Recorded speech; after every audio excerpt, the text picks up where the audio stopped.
Amaranto attacca da destra a sinistra, attenzione perché c'è subito la possibilità per Monteforte, rientra sul sinistro, calcia in porta, 1-0 dopo soltanto 15 secondi, subito avanti la Golbet.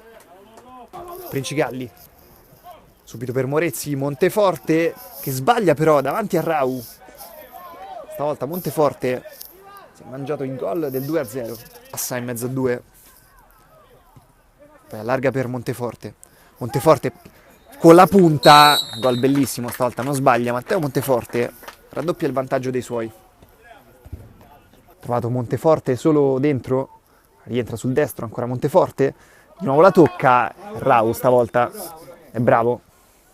Forte che è solo davanti a lui, eccolo servito, Monteforte rientra sul destro, calcia con l'esterno sinistro, tripletta Matteo Monteforte e 3-0, Golbet calcio 8.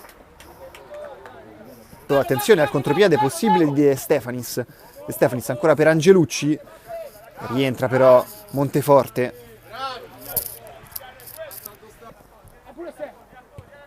Stornelli, poi Monteforte, prova la giocata, è un gol incredibile di Monteforte. L'idea, il colpo di genio del numero 24, segna il suo poker personale.